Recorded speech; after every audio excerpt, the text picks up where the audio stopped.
Hello, everyone. It's Friday today. I think this is the first time that we've actually done a podcast on a Friday. We normally do it either Sunday or Monday, but never on a Friday. But you know, there's always a first time for it, so it's good because our guest today or this week, he's available. He's not available on a Monday, but Friday he is available, so it's very good. But it's now 2 minutes till 5 o'clock here in the UK, which means it's 2 minutes till midnight in Manila. I hope that some of my dear friends are still up.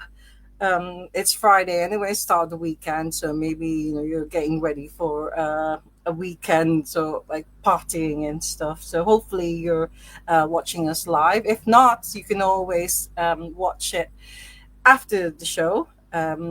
I put it on the Ask the Drummer YouTube channel, so you can always catch up afterwards. Today's guest, I haven't actually met him in real life, but because of social media, because of Facebook, and I do post a lot about where I've been and the gigs I go to. That's how I got to know him because recently I went to a few months ago, not recently, a few months ago I went to an event which is like this book by Chris Connolly. It's really good. It's about Cargo Recording Studios in Rochdale. I posted about it, and our guests did a comment on one of my posts, and that's when I found out that he's actually a drummer. And he's from Manchester as well, so I'm really pleased about that. And he's here now. I'm sure he hasn't drummed for a while, but I'm sure he's got lots of stories about Manchester. And for most of you who know me, I'm a big fan of Manchester and Manchester music. And he's been around since the early 80s, with Manchester music scene from late 70s, early 80s, 90s. And I think he's still doing it now. He's still part of the Manchester music scene. So I'm really pleased that he said yes to doing Ask the Drummer. And he's here now. So my dear friends, please welcome Peter Flanagan. Hello. Flannel, aka Flannel. Flannel, yeah. Well, that's the name. I got that name. I think I got that name at school because obviously, if you've got a name that can be shortened at school, you're going to get it, aren't you? Yeah, it's Flannel So, or Flannel. Flannel. I mean, it's Flannel, but I Yeah, shouldn't need to spell it because yeah, yes, that's not yes, my name, is yes. it? But yeah, that was my school name. And do people still call you that, or? Yeah, yeah. If they've known me a while, if Yeah, it's people I've known since the sort of 80s, 70s, or whatever, that it's automatic. they're just. And quite often I'll be in company of people that, maybe I've not known that long. And somebody will call me Flannel and they'll just look at me completely baffled, really. Because I don't call myself that anyway. But yeah, And your that's what I. family? What about your family? Do they call you Flannel or? No, because your family, I kind of they bypass that whole nickname thing. That's it's your mates Oh, that okay. do that. Yeah, Yeah, yeah. They call me names I probably couldn't repeat. I think. yeah. How are you doing, But by the way? I mean, how are you I'm all coping right. with? I'm just a bit worried about melting I more than know anything this is today. just really. I think it's gone on for far too long now. Because when We're people never happy, say, are we? It's like if it's too cold, we complain. If it's too hot, we complain. I've actually made an effort with the shirt. You can probably notice that. yeah, Yeah, very sort of like a yeah. Is it that's my tropical Barbados summer like? vibe attempt. Actually, what it is Martin Brammer put a post up this week showing off his loud shirts, and I thought, he's got some Oh, competition. Yeah, he's got a yeah, long way to go. yeah. Do you know when people say that in the UK, there's the summertime, it's like you blink and it's over, but this has been like a long time, and I I was think in it's Glasgow. just it's Yeah, just the intensity of it. I don't think it started really early because last year and the year before, I yeah. think we had a pretty good summer, but an early start to the summer. But this year, it's just the height of the temperatures, isn't it? Yeah, yeah, it's too much. I mean, Yes. I couldn't really concentrate sometimes. It was like, you know, um, I do like posting a lot of things on social media, but recently it's like I can't because you sit in front of the computer and the screen just heats up sometimes, and you can feel it. Like, That is, I think the screen is trying to tell you something there. yeah, You spend too much time on them, probably. yeah, But it's funny. It's funny in the real world. You go to quite a lot of gigs. I do, and that's why I noticed you around, and obviously the Stockport thing, which I've become connected with. yeah. But we haven't met. I mean, you were at the No, Hooky gig the other night. I You were at know the B-52s. the Devo gig, which Oh yeah. you could probably hear us actually, because I went with a group of people and we were singing all the way through the Rosillo set. And Elvis so Costello as well. You were at the Elvis Costello gig, wasn't it? Yeah, and I think there were a lot of expectations about that. I'm not really sure I had any. I've got such respect for him as an artist, even though he's not really my, he wouldn't be in my top 10 of artists, really. Yeah, But, well, it's the I just same with wouldn't me. expect him to come out with, a lot of people expect all the hits all played exactly as they were on the record. And he's got his own, he's got his own ideas, and I really get that. I thought it was great. Yeah, I mean, I wasn't really planning on going but Charlie Sexton was playing with him, and I was hoping. He's a cool customer, isn't he? He's I mean, so if you cool. wanted to draw a caricature of a cool rock and roll guitarist, Well, I was man. hoping because I wasn't really, reading any reviews or anything. So I was sort of like hoping that maybe Elvis Costello would give him a solo slot, maybe 1 or 2 songs, doing his bit, and then. It's a difficult one, isn't it? When you're the main songwriter, it's a bit difficult. It's like when you see Morrissey or Johnny or any of those people who've left really big bands with massive songs, the great songwriters. Yeah, they have to be the main event, don't they? And that's right. Everybody else sort of has to fit in around them, which is fair, isn't it? It's fair. Yeah. Anyway, so welcome to Ask the Drummer. Episode 212 is all about you, Peter Flanagan, Flannel. You're Manchester. You're a Mancunian, born and bred. Yeah, I am. Let me just say first, Johnny Marr said it has to be Mancunian, not Manc. He said never Manc. No, that's an affectation, isn't it? It's like, what are the other things that people say? It's we always just used to refer to Manchester as town. I mean, I lived on the edge of what we call town.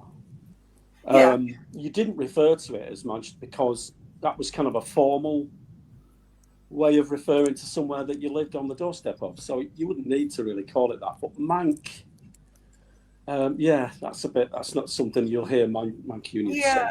Yeah, because he said that, because he also said that it should be Liverpudlian, not Scouse. But, yeah, that's a mouthful though, isn't it? I don't mind the Scouse thing. Easier. So where in the Manchester area were you born? Is it? So I was born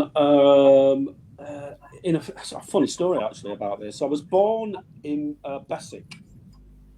Okay. And Bessick is a part of an area that was more commonly known as Bradford. Not to be confused with Bradford in Yorkshire. It's Bradford in East Manchester. So as you head on out up Ashton New Road towards where Manchester City Stadium is, Etihad Stadium is. I worked out once they'd built the stadium, because we used to, we go watching matches at the stadium. Yeah. When I first started to go to the new stadium, which was built as the Commonwealth Games Stadium, wasn't it? Yeah. But I was born where the gift shop was. As you go onto the car park over the canal at the back, that's where I was born. And I was born at home in my parents' home.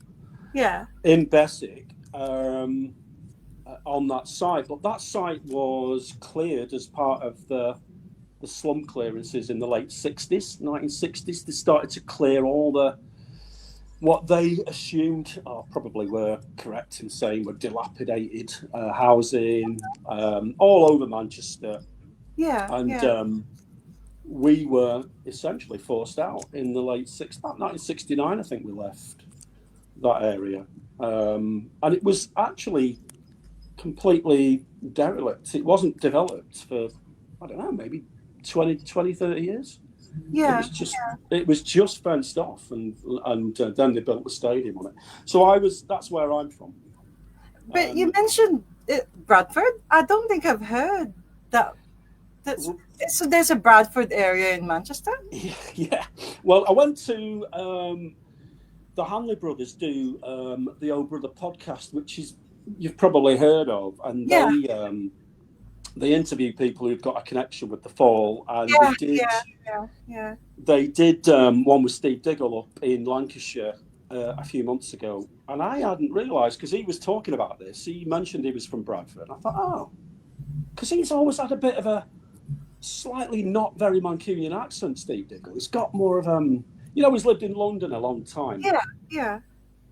And he's got a bit more of he's got a slightly London-esque accent.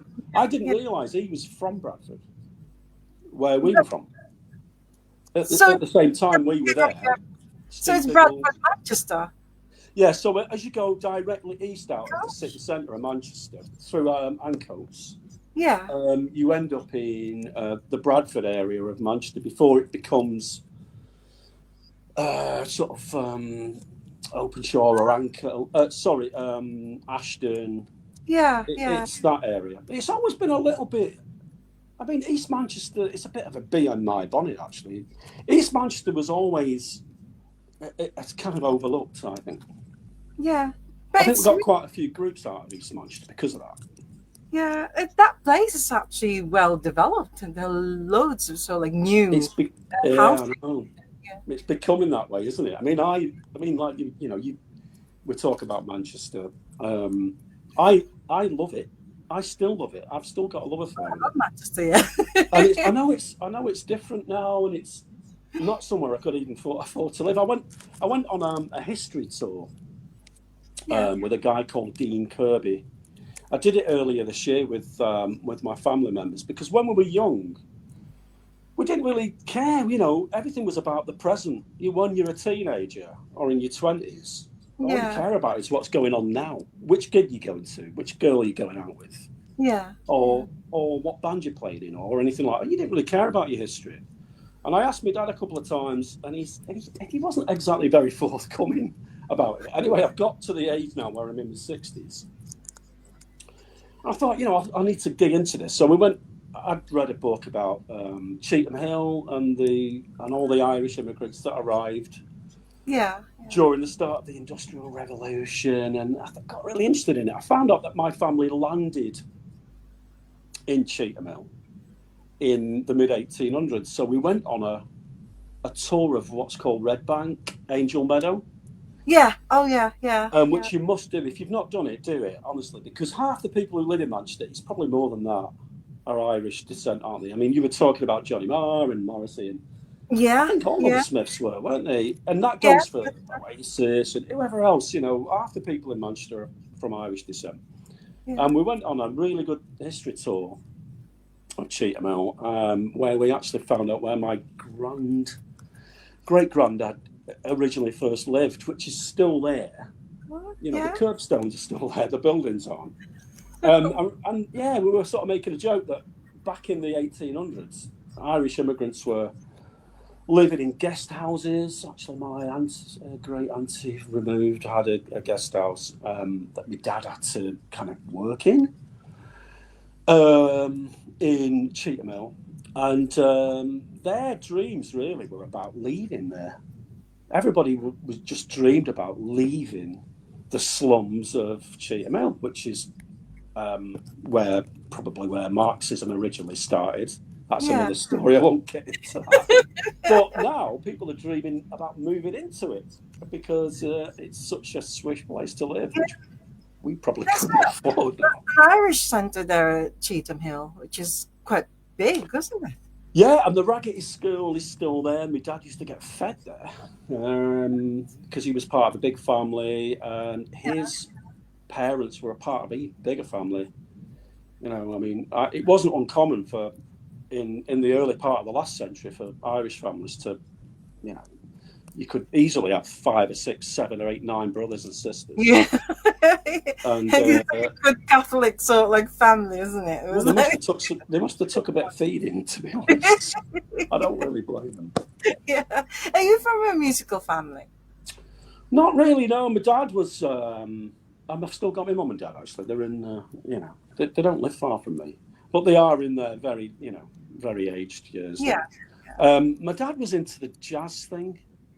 It's Oh, not okay. something I ever got impressed with. I know that, like nowadays, if you go in a record shop somewhere, you know, kind of hip, Yeah. they'll have loads of jazz in it. And They're expensive though. I probably feel a little bit narrow-minded in the fact I've never, I mean, apart from like some of the post-punk bands getting into some, you know, wind instruments, I've never really appreciated jazz. Maybe I should have another go at it. I don't know. But yeah, that's what my dad was into. He was a manual worker, worked in steel. And funnily enough, Steve Diggle said he worked at the same place as my dad did in Bradford. So, right. yeah, jazz, bit of John Lennon, not a hell of a lot more, to be honest with you. Yeah. Why drums still?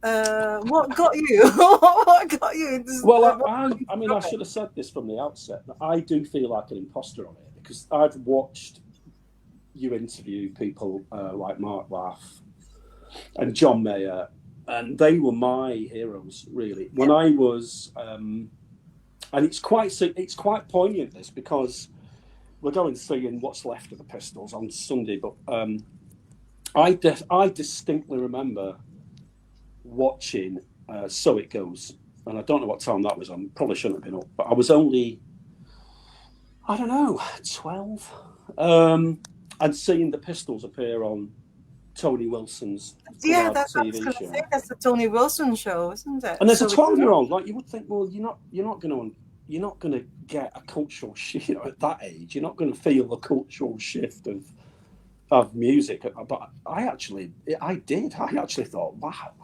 I actually want some of this. And I was very, very young, but I don't think that's an uncommon story. That if you speak to a lot of people who were inspired at that, from that age, from that era, from the late 70s, quite a lot of them were kids. I mean, a lot of the gigs I used to go to when I was a kid, I was too young to be at, but I wasn't the only one doing that. There was kids at gigs that I was going to who were 13 as well. At gigs, you know, obviously all these places were licensed, and you would just get in under, just squeezed between other people. You would just get in one way or another to see bands that you were already mad about. So I started to listen to John Peel. I think that was after first seeing the Pistols on the telly. I couldn't go to gigs. I was too young. The generation gap in my family is really strangely small. So I got aunties that were going to Pips in the mid-70s. No, you know, Pips was the place near the cathedral where they had a Bowie and Roxy room that then started to play punk. They were coming back from. I think they still do like some kind of a social event. Pips social event, and people they do like a reunion thing, don't they? Yeah. But they were coming back from there, and I used to go up to my grand's in Whitefield, and they'd be getting ready to go to Pips, and I was like 12, 13. I'd be like, oh, where are you going? They'd be, you know, we'd always have Roxy Music and David Bowie on the record player in the family home, especially at my grand's, which sounds a bit odd, but that's absolutely right. And it was like a family religion for us. I actually wrote an email to Brian Ferry while he was on Six Music about 2 years ago about this. But Roxy and Bowie and Lou Reed, they were kind of a staple diet for a lot of people in Manchester. It was a really big Manchester thing, and obviously Pips was the place where people went, and I went eventually once I was old enough to get in. But I started to listen to John Peel, and he just started to play anything. I mean, obviously, the first records that came out, were The Damned, and then Buzzcocks did their first EP, and then you got Slaughter and the Dogs did theirs about 6 months later, their record, and I just got everything. I was, at that point, we'd moved, so we went from Bessick, Bradford. Yeah. We went to Whitefield. My dad tried to start kind of a new life in a new house. Yeah. Couldn't really afford. We moved after a few years back to Droylsden, which was great. And I used to get on the bus when I was at school. I was at school in Ashton, and probably once a week. So I'd be listening to John Peel on it. And it's a cliche. It is a bit of a cliche, but it's true. Under the covers, you didn't need a torch, so that's not true. But you did listen to John Peel until you fell asleep. And usually you fell asleep because he put a 10-minute long reggae dub track on or something like that. But you'd be lying there with your fingers poised over the record button, and you'd record anything that sounded like, yeah, this is exciting. And then I'd nip down to what would usually be Virgin Records after school. And I'd be going in Virgin Records after school, past Newton Street, past the Buzzcocks office, where you'd sometimes see them going in and out. I was too shy to say anything about it to them, but kids used to hang around there and get badges and posters and stuff. So we'd get off the bus. I'd get off the bus with my satchel, because he used to have a leather satchel, for school, and a proper, very formal uniform, because I got shunted off to a grammar school. And so I'd go into Virgin and buy whatever I'd recorded. And if they didn't have it, there was a guy behind the counter called Mark Reeder. He was quite an important figure in Manchester music. Yeah, he lives in Berlin, doesn't he? He does, yeah. He's like an electronic music kind of pioneer, really. Yeah. And he lived in Denton, which is where he knew my wife's brother. Oh, wow. So it's a small world, Manchester. That's another thing. So that's another part. Someone you'll meet will know somebody else, And that's how I started buying records in 1977, really. Up until then, I'd been listening to just pop stuff, the Sweet. Yeah. Are they not expensive at the time? Yeah, but I used to steal money. And it didn't bother me either. I actually admitted it to my mother. I never called her that. I admitted it to my mum probably about, I don't know, maybe about 20 years ago. And I said, Mum, do you realise that like loads of like little bits of your coinage disappeared out of your purse on a Wednesday afternoon or whatever it was? Or I would do jobs, I would because we lived in a chip shop. My dad was ran a chip shop after doing steel work, and I would work in there and get pocket money off my granddad, and it all went on records. Wow! So I'd buy everything and anything, and Mark Reeder used to, if I couldn't get it, if it was like an American import, he'd get it. He could pretty much get anything, but I was probably only about 12 or 13. Yeah. So it was a bit of an odd one, really, because I was into stuff that I couldn't put into practice. I couldn't be in a band, and I couldn't actually go and see a lot of them.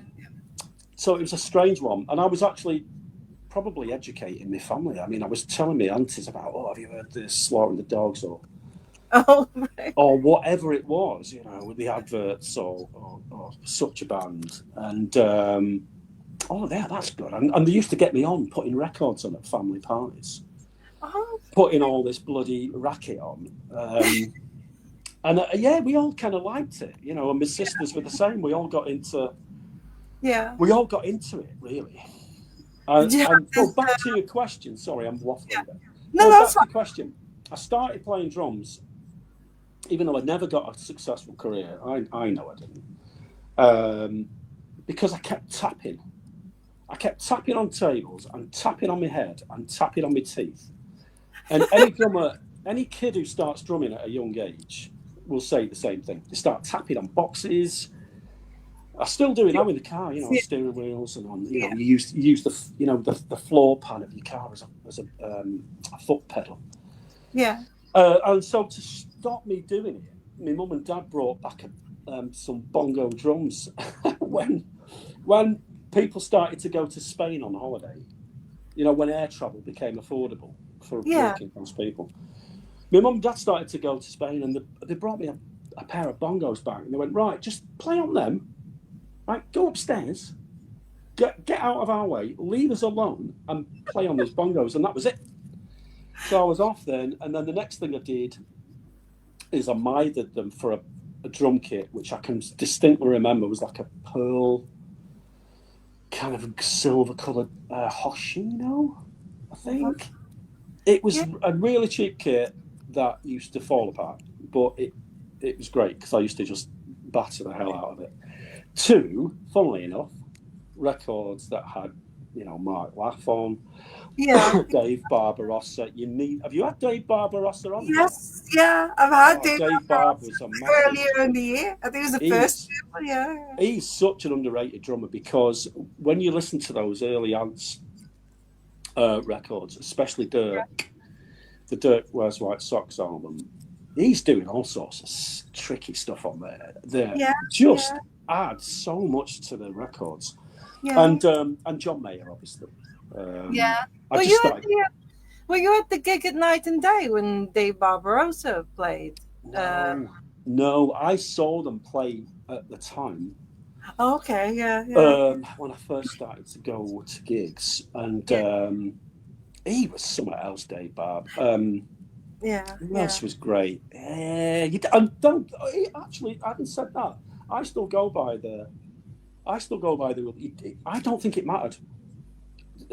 If you got in a great band and you were a bit of a character or you added something to it, I don't think it really mattered that much if you weren't a great player. I mean, it did. Some of them were really good players. Topper, people like that. Were professionals, weren't they? They were brilliant drummers. But you could probably get a gig in the fall or a garage band without being an amazing drummer. Did you have a proper drumming lessons, or it's never? No. Yourself? Okay. All right. No, it was just trial and error, really. Yeah. Probably, mostly error, but so that's how it started, and I started a band at school. So I got shunted off to a grammar school. I mean, it wasn't really. It just happened. We were a part of a kind of an experimental year at school. What school was this? Ashton Grammar School. Ashton Grammar, okay, yeah. So I came up from Manchester, then to Droylsden, and then off on a bus to go to school, in secondary school, to a grammar school in Ashton. And the first thing that struck me about it was I'd never been there before. It was like the outer limits, as far as I was concerned. I didn't know where Ashton was, really. And everyone talked with a bit of a funny accent. You didn't get on a bus, you got on a buzz. And things weren't right, they were reaped. So you had to learn all this sort of Lancashire dialect. But Ashton Grammar School. And I just started a band at school. We started practicing in the school hall, and I called the band Militia. Sounded a bit militant, punky. How old were you then? 13. 13, yeah. About 13. And it was just Ramalama, it wasn't anything. But then I met a guy, I can't remember. The only thing I remember about him was that I met this guy in the school playground, and we sort of knew anyone who was into anything. If you were at a school with like hundreds and hundreds of kids in, you spotted who was into interesting stuff because they had things written on the satchels or they'd have badges. They'd have badges on, pistols, badges or whatever.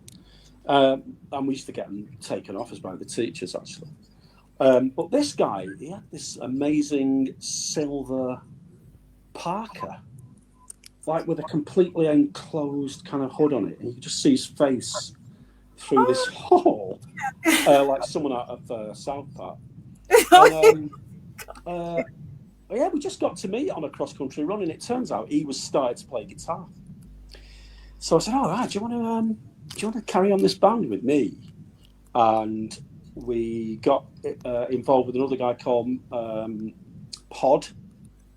There's quite a few pods around Manchester, but the pod we knew was from Staley Bridge, and he was a bass player. Okay. He runs gig promotions now, actually. He's like he runs gigs at Homefirth, you know, the Picture Dome, and Picture Dome, yeah. other venues. Like I haven't seen him for years, actually. And he was a bass player, and my sister got bought a very early synthesizer by this point. So we're looking at like 1980. It was a really early synthesizer, a Korg monophonic thing. You had to multi-track it using a double tape deck if you wanted to get really jazzy with it. Oh, right. But we went and did a record. In fact, I've got it. I've prepared this. Look. Oh, right. Look how prepared I am. It's brilliant. So this is the record. It's a compilation album. Don't need to see it. And it's called 10 from the Madhouse. Yeah. It's got, I had a look on Discogs, and it's got the Hoax in there as one of the. The Hoax did a really good recording on that. They'd already done records before that. Yeah. And we knew and we got to know them because they used to practice in a scout hut in Staley Bridge when Mike Joyce was playing with them. And I used to meet Mike at gigs I started going to gigs a couple of years earlier. I went to see the first gig I went to was the Fall, because they were playing around the corner, and I just heard the first session had just been aired. I thought, this is great, and I went to see the Fall in Droylsden with the Distractions, who were another good band, and then I went to see the Pop group at the Mayflower, which was a bit of an eye opener because I was still a little kid at that point.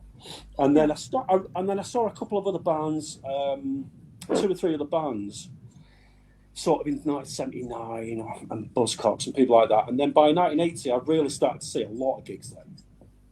And where was I going with that? I can't remember now. But How did you get into recording a song? We got offered this I think it must have been Pod. It definitely wasn't me, because Pod was probably better connected. I can't remember.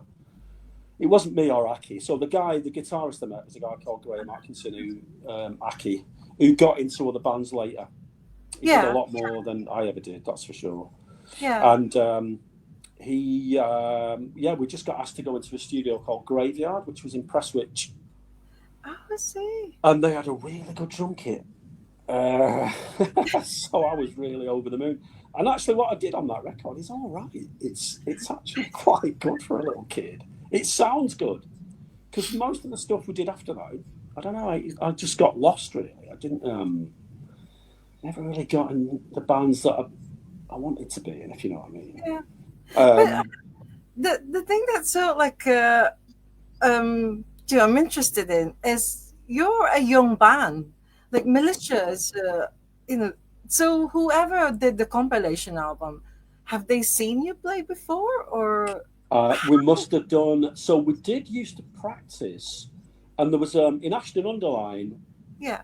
I had a bit of a connection with Ashton-under-Lyne from about that time, because there was I started going out with a girl in Ashton. I went to school in Ashton, and Aki was from Mosley, which was even further out of the way, and even weirder. Is he the same Aki who's in Space Monkeys? No. There's a few Akis around. So in the cargo book, it also says he was in Southern Death. Wasn't that Southern Death Cult?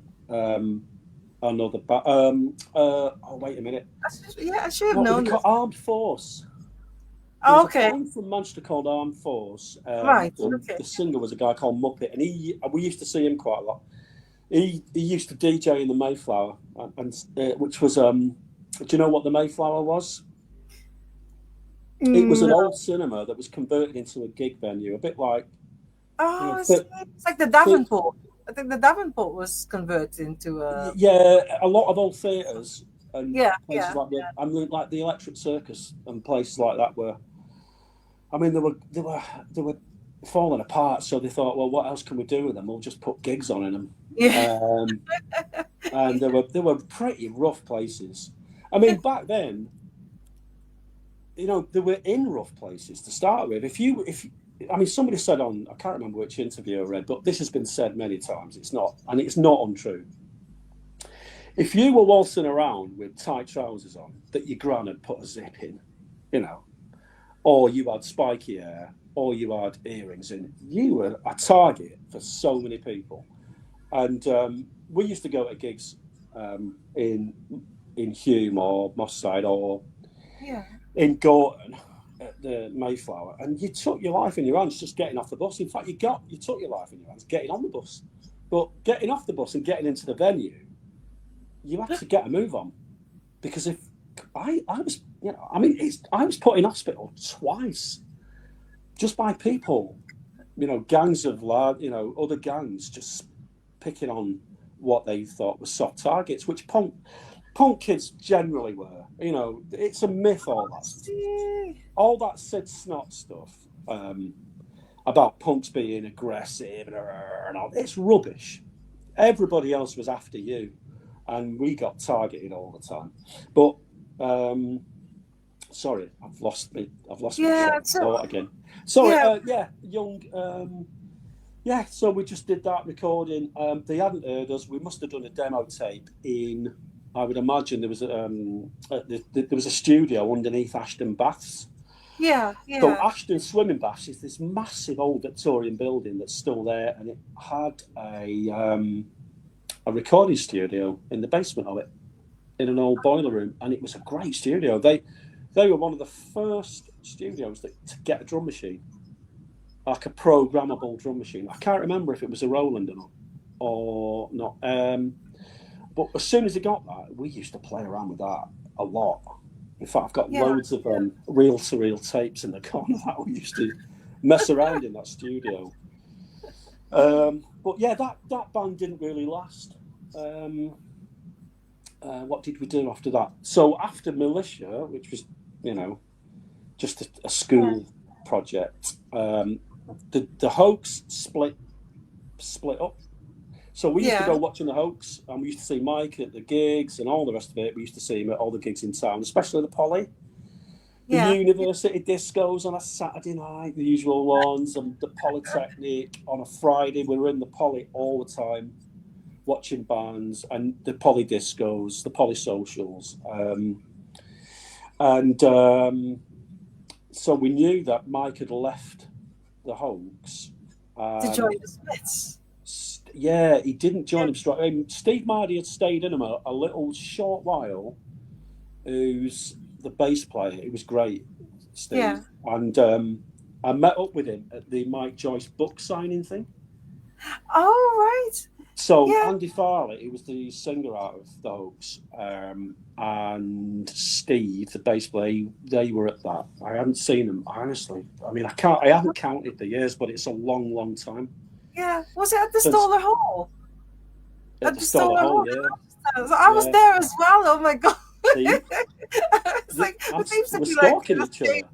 yeah, the same places. I actually queued because I'm not a Oh very God, that was pushy. a long queue. It was a I'm not a really very pushy person. I'm not a very blaggy person. I have met Mike a couple of times because he did do. I'd seen the Smiths a few times, and he did also do some DJing on a radio station called The Revolution, yeah, yeah, which was based in Oldham. It was the best thing since sliced bread. That thing. yeah, I've always done a manual job. I trained up as a joiner, and sort of in the noughties, the Revolution kept me going. To be honest with you, because there were at last you had a radio station during the day that would play the Stooges or I don't know Cabaret Voltaire or something, and you think oh my God, I couldn't believe that I hadn't discovered it earlier on. And you knew it wouldn't last. It was never going to last, because anything that you do that's interesting is normally not very commercially viable. Oh, And it didn't last. And it's a shame that, because Mike had a show on there. And I'd met him a couple of times through that. He did a guest slot playing for the Chameleons revamp kind of band they did at that time. He played at the Ritz. yeah, What was I going to say? So, but I hadn't seen him for a long time. So we got in that queue at the book signing, and we got to the front of the queue, and I was thought I'll try an experiment and see if and he didn't. See if he remembers me. He didn't recognise me at all. Oh no! And my daughter said, "Dad, like, do you actually think that you look the same as you did in 1980? You clearly don't. Why would he reckon?" Yeah, and she was right. And she was absolutely right. Why would you? I mean, so yeah, we heard that he'd left. He went to join a band called Victim, who were over from Ireland. They were a band that started in Ireland, and they'd come over to Manchester to try and do something. A lot of bands do that, don't they? So Stiff Little Fingers went to London, didn't they? Yeah. You know, bands have to move around. Manchester bands tend not to have done that, but that's why I think Manchester bands are great. And I'm always dead disappointed when pop stars instantly uproots and go and live in London. I just think, yeah, like, you're so proud of being a Manc that you couldn't wait to get out. I love Manchester. And so Aki, the guitar player from our band, joined the Hoax first with Steve, still on bass. And then Steve left. And a guy called Chris Sheridan replaced him on the bass. He was in another local band. And I joined on the drums. And then we did a single. Hang on, have I got that? I've got this. I've got this Blind Panic. Right, that's. Yeah. So you've still got all that, because you know they're quite rare. Why haven't got it? I don't know. I think more than anything, I think people have given me these half the time, because I had probably lost a few of these. But I was really pissed off at this record cover, because we were doing a photograph shoot. Well, for a couple of reasons, actually. We were doing a photograph shoot, and I did a stupid face. I'll do it. All right. Can you get it on the camera? Yeah. Look, stupid idiot. So they put it on the cover, didn't they? And I was like, when I saw the cover, I thought, oh God, I can't believe that. And when we went to record it, we recorded it in Stockport, and we did it overnight because it was cheaper. It was always cheap to do it overnight. And I can't remember anything about it other than when we got the final thing back, it just sounded like the drum kit. Even I wasn't a great drummer, I know that. I was more enthusiastic. I just wanted to do something. It's like anyone who wanted to do music. They just knew they wanted to do it. They didn't need to be a musician half the time. Yeah. And it sounded terrible. I was really gutted about it. The songs are fine. They're a bit after the date. I mean, they were a bit outdated by then. Things were moving on. By 1982 was when that came out. I was into the birthday party. I wanted to be in the birthday party, or probably later on, maybe the year later.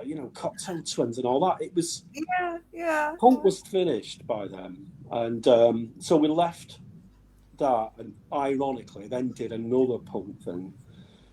Which is that Emergency? Emergency, yeah. That was me, Aki on the guitar again, Chris on the bass again, and a guy called Dennis Matthews, who was the Hoax's manager, actually. He was the singer, and we did this. We practiced like stuff, and we went and did a recording in Cargo, which was brilliant. That was the best part of it for me, because I was inappropriately, probably, I was let loose on some of the production side of it, which I shouldn't have been allowed anywhere near, because I was putting We were putting things like phasers on the drum kit, double tracking, multi-tracking the drums, which didn't in a way it just didn't sound right. It would have been all right in Killing Joke or something. It didn't quite work on that, but the recording of it was brilliant. And Colin Richardson was the engineer. He was just great. He was just letting us do what we wanted. Yeah. Spend as much time as we wanted. It was a great studio. I mean, some of the bands that went through that place really. Yeah. Oh God! Just Did you get a copy? Did you get a copy of your book, the Cargo book? Oh, see, I'm not prepared now, but yes, it is around. I have got a copy of the book, it was great. I don't know. It only took maybe a couple of days. An EP. And I remember Justin, what's he called? Oh, the guy, singer out of New Model Army. They were just coming in after us, and funnily enough, we met him as we were leaving there, and he was playing piano, so it was quite good. I looked, so in the book, it's got a calendar, hasn't it, of all the bands that came in and all the dates and everything. And funnily enough, it does. My memory wasn't. I thought I was losing my memory, but it wasn't. Yeah, in the calendar, you can clearly see New Model Army were coming in like just straight away after us, and that didn't last very long because I still wanted to be in the cravats or just something a bit weird, really. But according to the article, though, they reformed. And yeah, they did, and actually they did. They got another drummer and did gigs much later. Yeah. In the noughties again. I went to see them because Dennis asked me if I would do stuff with them, and I just, politely declined because I didn't really feel that I had anything to offer, to be honest. By that point, I'd got married, I'd got kids. I'd probably had a bit of a sabbatical from going to gigs, actually. Oh, for quite a while. Yeah. Got involved, got heavily into married life, and kids, but during the noughties, actually, I met a guy called Steve Burke. He was an absolute legend. It turns out, I didn't realise when I first met him, but he's the sweetest bloke you could meet, and he went by the name of Steve Shy, and he was a Manchester punk legend because if you've ever seen the documentary with Pete Shelley in it, and a band called The Worst in it, and it's all about those very, very early days of Manchester punk. Steve Burke, Steve Shy, is in that, typing away on his typewriter, because he was one of the first people to actually start to write independently about the bands that were around in Manchester at the time, or bands that he saw at the time. His fanzine was called Shy Talk, which is a play on words, typical Manchester humour, isn't it? Yeah. So I met him in the early noughties, and we got to, because we were like, I don't know, we were quite a few years apart, and he'd been there from the beginning, and I was just a kid, and we started to go and watch a lot of bands. We saw, blimey, The Fall we saw loads of times because he was mad about The Fall. Buzzcocks, Magazine, Toots and the Mater. We saw loads and loads of bands together. We had a great time, and it was proper old school. When the smoking ban came in, we were watching The Fall in the Ritz. So it was the day the smoking ban came in, and we were getting chased all around the Ritz because we were like trying to, smoke behind. Oh, I see. We kept getting caught smoking. And it's quite funny because I'd been going to the Ritz for a long, long time. The Ritz was a regular stomping ground for most people into music from the early 80s. Monday night at the Ritz was a regular thing. Everybody went there. When I came here for the first, my first years, I remember the Ritz is like a disco. Yeah. It wasn't really, and I remember, I'm not, it's not like I'm saying that it's bad or something, but it used to be a place where the older man will just the older man will pick up girls and Yeah, things. well, So you uh, go to no, but actually, that was true. Though I mean, funnily enough, my grandma met my granddad in the Ritz. at the Ritz. Okay. Back in early last century, virtually. Yeah. So that was true. It was the grab a granny thing. Everybody Yeah. says that, and the dance floor at the time then was raised. You had to go up steps to it, and it did bounce around. The dance floor bounced around, but they did put gigs on. They did put gigs on. From the Stone Roses early gigs, Smiths, Yeah. and Yeah. the Fall played in the. I did a little DJ spot in there At the Ritz. for because I did a bit of that as well in the 80s. I did a bit of that, so it was for Sugar Cubes. I think it's the first time Sugar Cubes came home, or something like that. And we did a Chameleons one, I think. Anyway, so me and Steve Shy went to see Emergency together, supporting a Yeah. band called Avengers, who were over from America, who were like a punk group from San Francisco. So I did see Emergency play. Yeah, they did do a bit of a reunion thing, but I left them and just wandered around doing different things. I can't remember. I'm getting my chronology wrong now because I got asked to.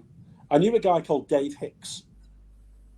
So there was a group of students at Manchester University that we got to know because they were dating my sisters.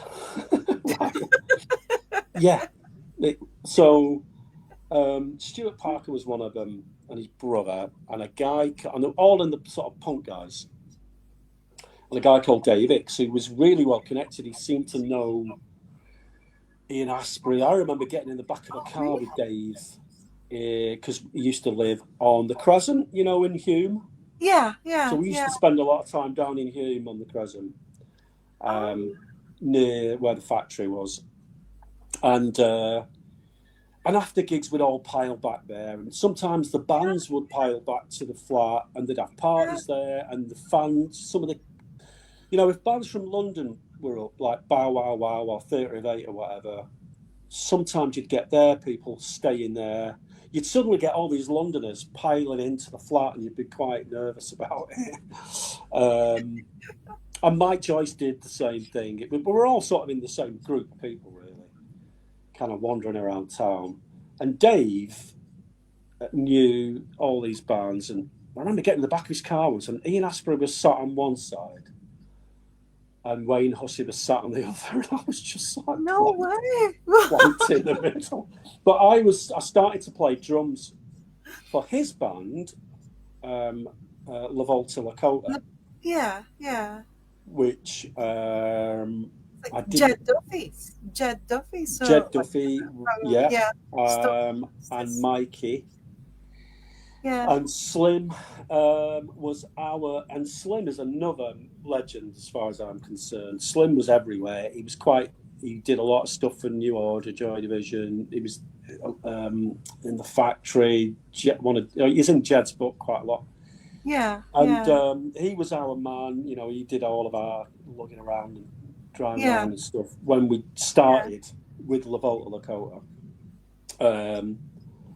And we used to rehearse at Spirit. I think Spirit Studios. We did a demo at Spirit, and then we did a gig. We did the first gig at Lancaster University, which went all right, actually. Yeah. I did my usual thing, and I thought, it's not really what I want to do. And I went. Okay. I know, But can I just ask, because Captain Mike, I call him Captain Mike Simpkins, was he the drummer at the time? Or is it like a double drumming thing? No, he wasn't, that I knew. The guy that came in after me was called Guy, I think. And he was a really good drummer. He was like a proper drummer, Yeah. So they went on, they did their thing. They were supporting loads of groups at the time. They supported the Smiths, actually. Yeah. They played with the Stone Roses and a lot of the groups that were around in the early 80s. early to mid 80s they were playing with, and it's all in Jed's book. Get Jed's book. Yeah, yeah. Facts and Fairy Tales. Great book. I have got that.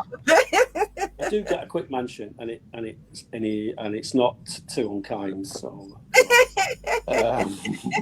so I left that, and I just went back to. I went back to education. I thought, yeah, I'll go and do education, which, that didn't really. Yeah, but you did one more. You joined another band before you actually said, I'm not gonna do any drummings anymore. There's Carjack. Yeah, that was with people that I knew from. So we started to go in a pub. So there was a bar. So if you lived in East Manchester, there was only really one place to go, right? So you can look at like Manchester now and think, well, yeah, back in the 80s, you had Ritz, you had Berlin, and Legend, and you had DeVille's, Pips, Factory, the Osborne, the Mayflower, all these places. Everyone thinks that life started when the Hacienda opened, but it didn't. And even if you weren't into the whole punky thing or the post-punk thing, there were still loads of venues that bands played, Rafters and all the rest of it.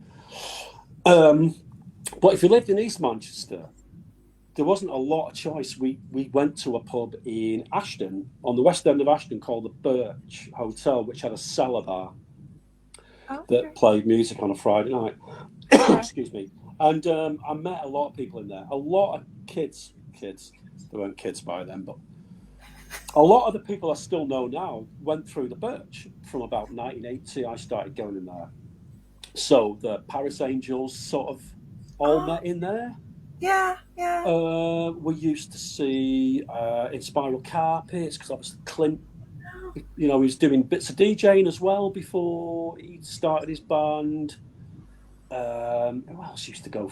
Chameleons, obviously, and I ended up being related. I was John Lever was my brother-in-law. Yeah. He was a great drummer, obviously.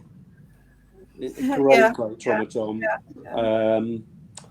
Great band, obviously. Nobody needs to be told that.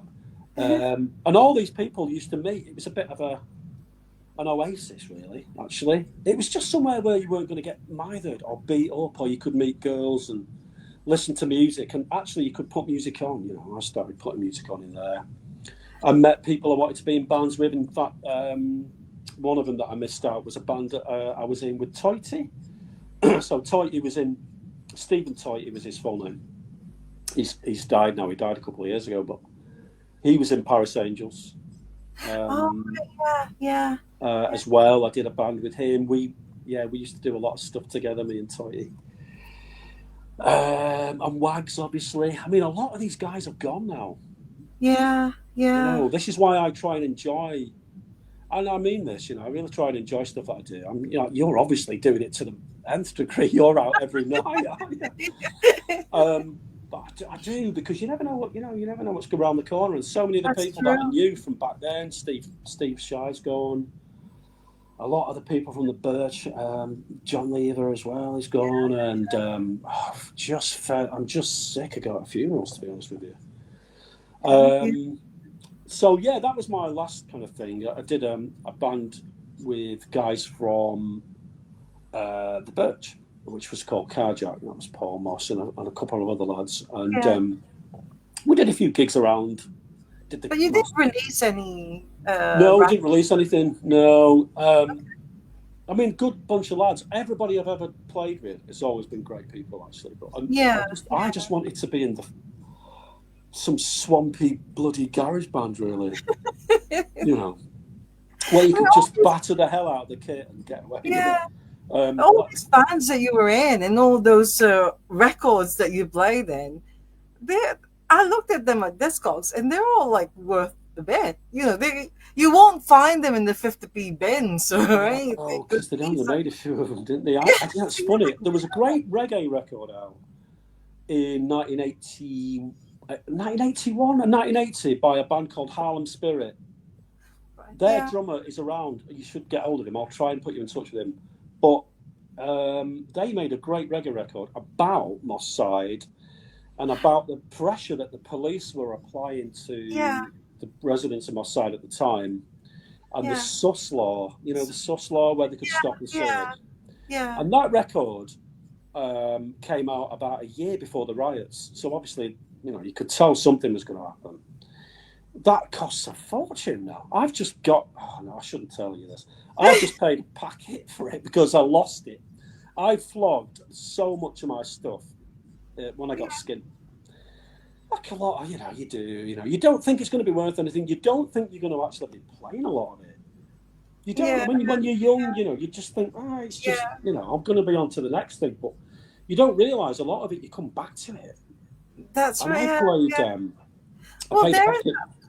they're in that So, compilation, the Cherry Red 7 CD compilation of called Manchester, North of England. The is Harlem Spirit on that? Yeah, Harlem Oh, Spirit. really? It's Austin or something. Do you know what? That single, I have never heard played on the radio.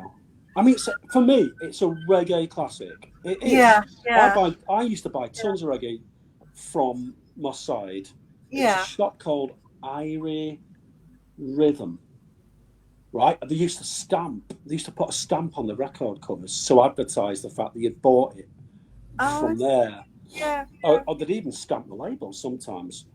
And it was a little shop in Moss Side. I think it's a barber shop now. But that record, that Harlem Spirit record, why is that not played on Six Music at least twice a week? I don't understand it. But I've just paid a packet for that. Which I'm not going to. You didn't get it from King B Records though, because I think I remember. I've got it from SK1. So SK1, okay, yeah, because I think I remember we had that King B, and we posted it on Instagram. It's probably gone now or something, because all these they go for like three figures, don't they? But I sold all my 7-inch stuff. I've kept all that stuff up there, all my LP collection. I kept it. But I sold all my little, like factory sample and all those 7-inch singles that were made in the hundreds, not the thousands. I flogged them all because I needed the money. And now I'm paying a fortune to get it back. To get them all back, yeah. But I mean, if some of our stuff is worth money, make sure you keep yours, because those ones, I just had a look on Discogs and they're quite, like I said, you won't find them in the 50p bins that we've got. No, it's a record collector's thing, isn't it? It's not something I'm really into. I'm into, like record collecting's become a thing where it's about the product, it's about the thing, about the physical thing. It's about the music to me. Of course, yeah. I mean, if it's reproduction, I'll just buy it anyway. If it's going to save me a few quid, only because obviously I've decided, and I don't know why I've decided this. I think it's just the way that the things have landed. Is that my nephew is John Lever's son. Right, and he's involved with a lot of arty sort of creative stuff in Stockport. Does his own music stuff and DJ and stuff. And his girlfriend's got a bar called Brooke, and she's a lovely girl called Eve. And when she first opened it last year, I just thought, you know what, Underbank has got all the signs of becoming the way Manchester used to be, where it's affordable. Well, it might be now. It might not last very long. I don't know. You can get involved, right? And you can get involved in a creative space. It just reminds me of what town used to be like before it became, I still love Manchester, don't get me wrong, but it has become New York, can it? It's become this gentrified tower blocks full of influencers or whatever. Even though I'm there every week, so I'm being a hypocrite. I'm going to go and see the Pistols on Sunday, but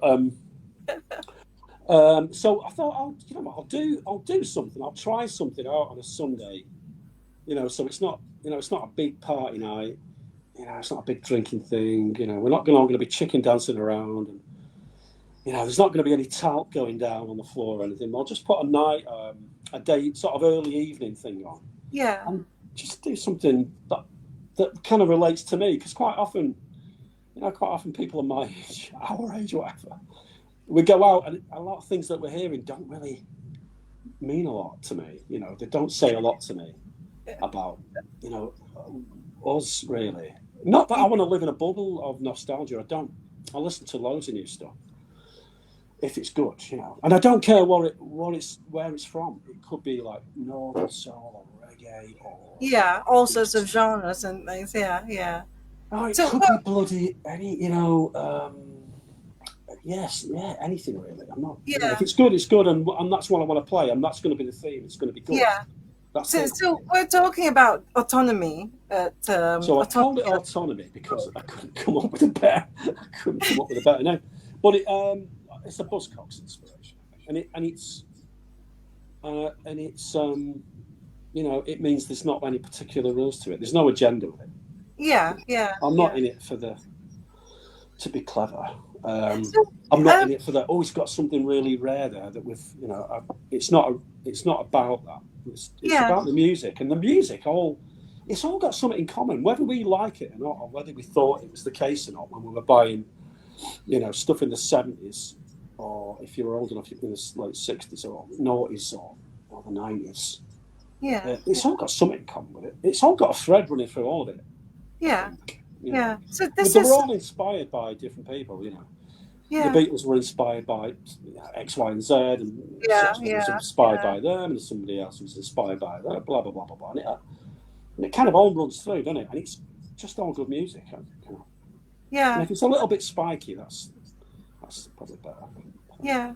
So this is going to be every first Sunday of the month now, and it's Every first Sunday, yeah, starting on the 2nd of August. yeah. I'm putting unfair pressure on Eve to try and get extra dates in between. If we've got something, you know, we can do something interesting like a cargo night, or Yeah, yeah, if there's a gig on in Stockport, which has started to become much more common, hasn't it? yeah, You know, yeah. there's this new festival thing that's going to take place That's in right. Yeah, yeah. September. You've got like BC Camp Light and lovely Oh, eggs it's the and Bayern. Mercury. Yeah, Mercury Climbing Festival. I went to see some of the bands from last year, Yeah, and that's a brilliant festival. Actually, it's really I good. just think it's just got the right what is it? I don't know. It's got the right sort of environment for things to happen in Stockholm. Yeah, You know, it's yeah, not like a fortune to get to. It's not a fortune to park. It's not costing you a fortune to have a drink. yeah. You know, No, Manchester, like you know, like you were talking about the Devo gig. B-52s were so much better than I thought they were going to be. They were great, weren't they? Yeah, drinking in places like that. You know, I'm just not doing it. I'm not paying £9 for a pint anywhere. I don't care where it is. So Stockport, yeah, it's not the new Berlin. It's the new Stockport, and I don't even live here. I was gonna ask you that. What do you think of that? The slogan that Stockport is the new Berlin. Well, if you speak to anyone from Stockport, they don't think it is. And if you speak to anyone from Berlin, not that I have, but I've heard an interview with a couple of people who have said they don't think it is either. So, but yeah, it was just waiting to happen. You know, like you get this thing where punk happened for a reason because all the ingredients were sort of there in the first place: boredom, unemployment, over accentuated prog rock or whatever, and yeah, people just being stuck. You know, people got into bands really because they wanted to. They didn't want to be musicians; they just wanted to do something, and they didn't want to work in a factory. Yeah, And all the ingredients I think are in Stockport now to be really to become, and it already is becoming something really interesting. It had a lot of derelict buildings, still has, isn't it?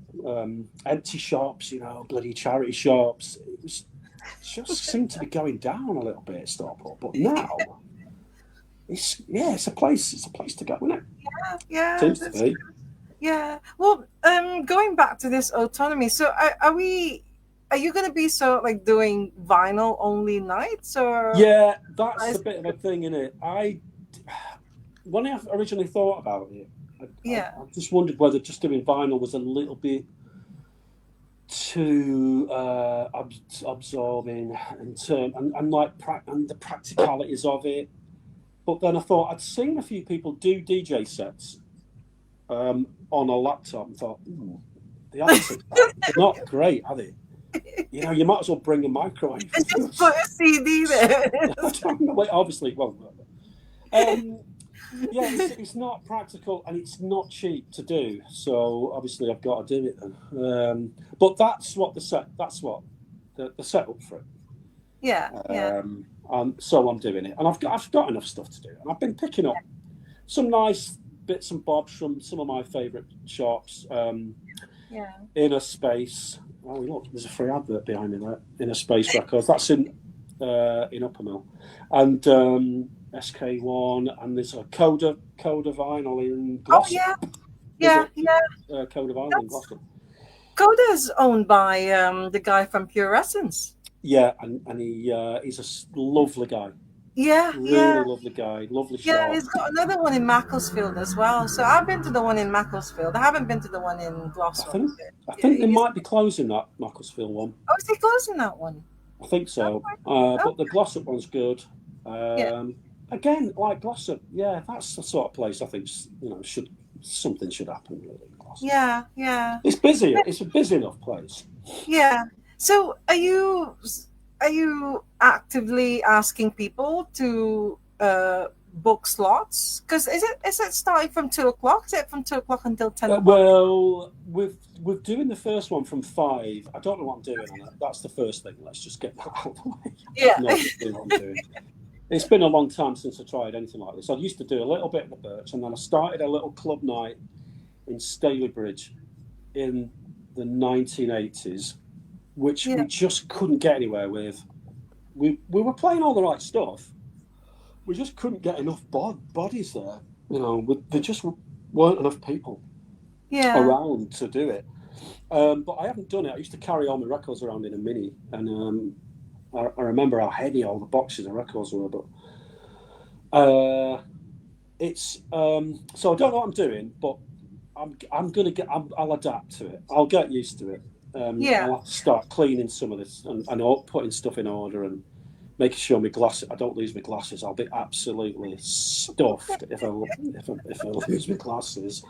And it is vinyl based, and it's every Sunday. It's the first Sunday of every month. Yeah. It's just going to be a social. It's a social thing that might just tick a few boxes. You know, like on the poster. I've put a few bands around the poster, right, just to try and pique people's interest, because we're not going to do all the usual stuff everybody else does. We're gonna play stuff, you know, from bands that never get played. You know, it might be, you know, Pink Industry or stuff off labels that don't know. You know, I haven't got the poster to hand to tell you what's on it, but. We're not going to go like willfully obscure or anything like that. We're just going to play stuff that doesn't normally get played, that is good.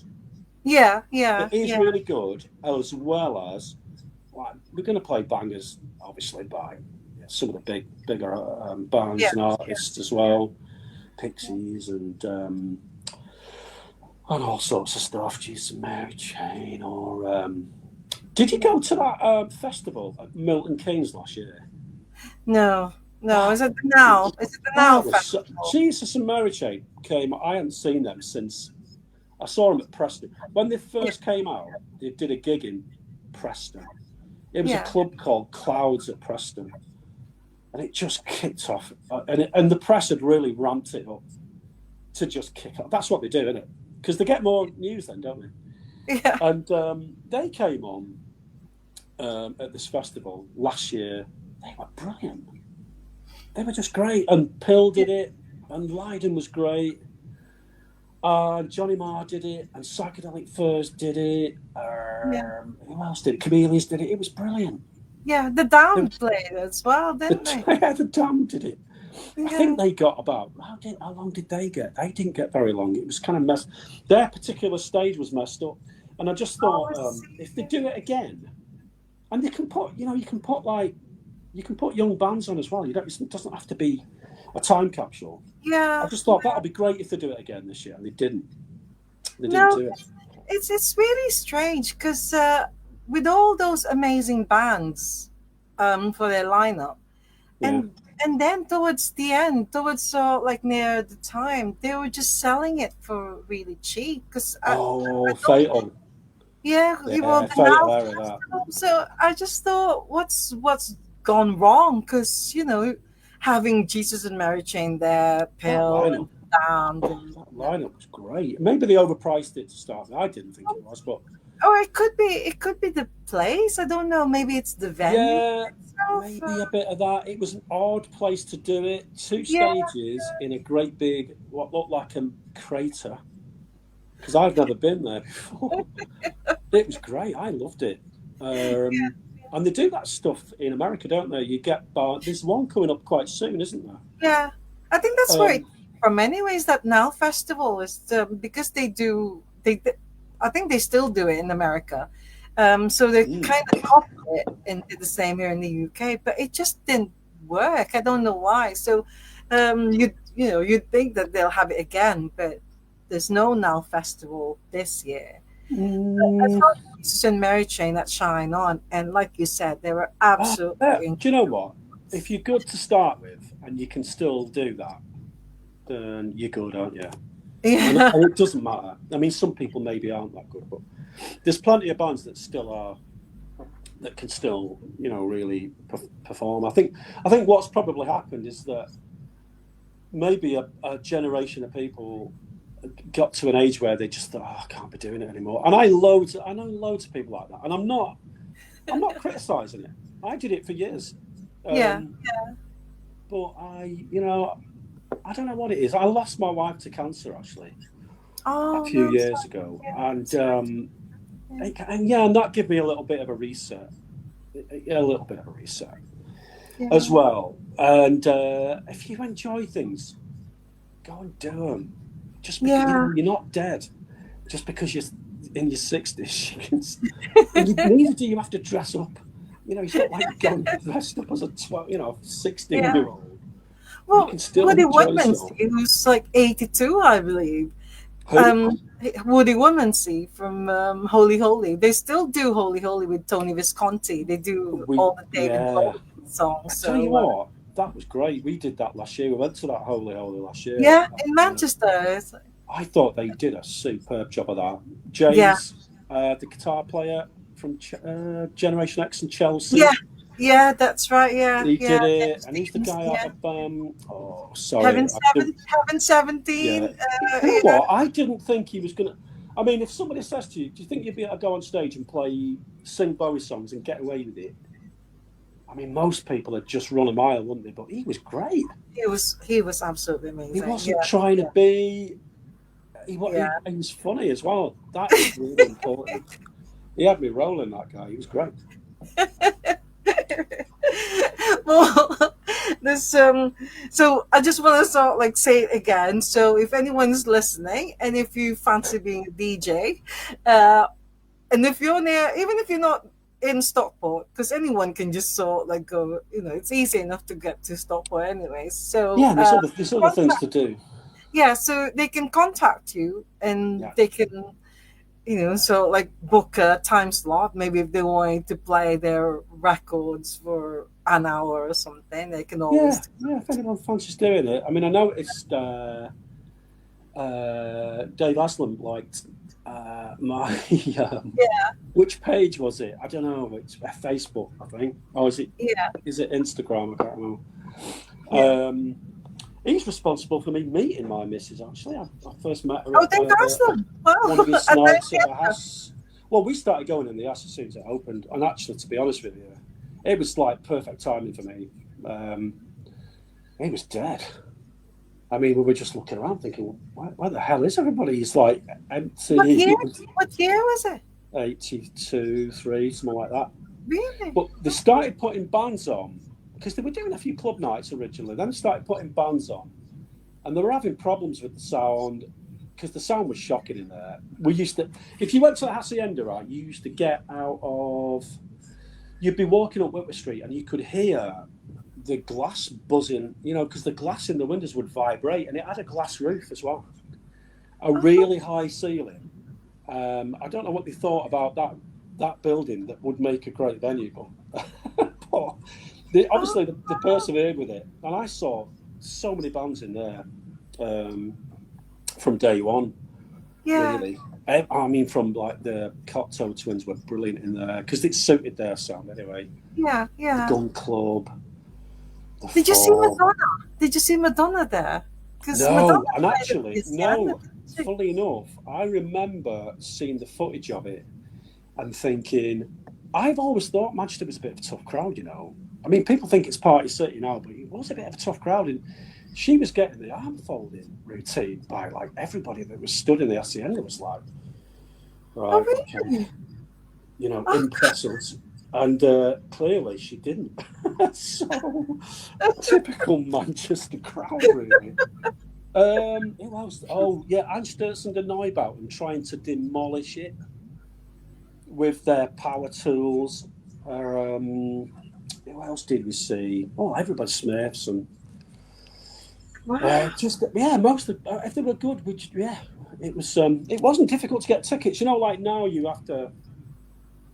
online thing. Well, yeah, but it's not just that. You have to like get tickets a year in advance. Oh, yeah, yeah, of course, yeah. Yeah, Yeah. that. You've got to book And it. you couldn't get a ticket like I don't know 2 weeks in front. You just go and see anybody who was anybody really. Yeah. That's one of the things that I regret not doing because when I was in the Philippines, I used to hear about the Hacienda and everything, and they said that when I get to Manchester, I will go there. So I got here in 1996, and then we've always said that because my husband always says to me, "We'll go some other time because it's not safe at the moment, because there are lots of gangs I think around that." Well, it did get like that. Yeah, and then the following year it just closed completely, and then that's it. I Yeah. was like, I never went to this, and I was like, oh my Yeah, god. but the drugs thing I think the drugs thing was the thing. But without the drugs thing, it wouldn't have become anything anyone really had much to talk about. I think anyone would admit that. You know, I remember going in the ass, having been to a couple of club nights, you stand around like you do. Morrissey famously wrote songs about, what it was like to go in nightclubs and just fucking Yeah, stand around, looking, yeah, yeah, trying to look useful. And you'd stand around with a pint and they'd play some decent songs. And if you were a bit inebriated, you'd dance around in one of the clubs in town. And it was the same with the Hacienda. But when all the house thing started, you wouldn't have naturally progressed into that. I loved Acid House, don't get me wrong. But I remember going in there when they first started to play it.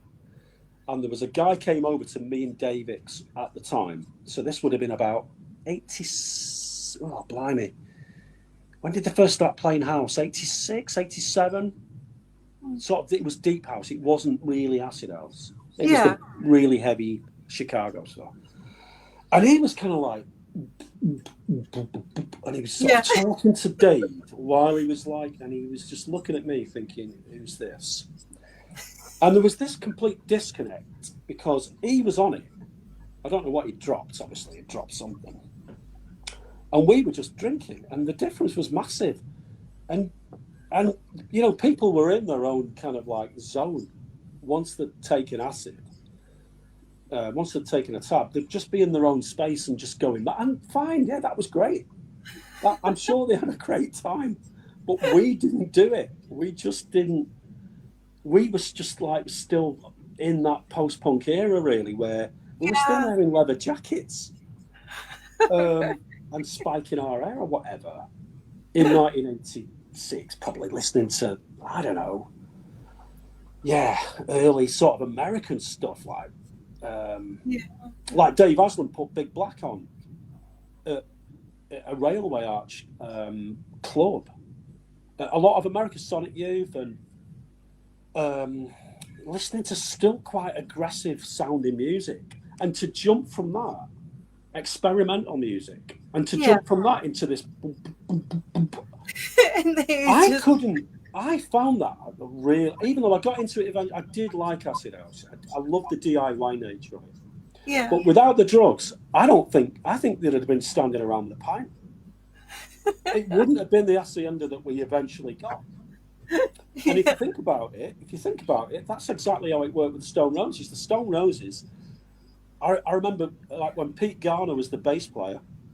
Yeah. I used to go and see Pete when he was in the little shop on St Anne's Square, Paper Chase. He worked in there, and he was into like New York Dolls and Generation X, and kind of like the glammy side of rock, It's very punk and stuff. Don't worry about it. My dog's going to run in a minute. And they wouldn't have really progressed, I don't think, without that either. They had quite a strong following. We'd seen them quite a few times. Right, I loved Rennie's drumming Oh more my, than anything. They had a big yes. following in East Manchester, actually, Stone Roses. Yeah. We used to go and see them from the beginning, and we thought they were all right. We thought they were quite good. And people now say, that early period of Stone Roses, they were a goth band. They weren't a goth band. Nobody called them a goth band. They were just a band you couldn't quite put your finger on. They were a little bit psychedelic-y.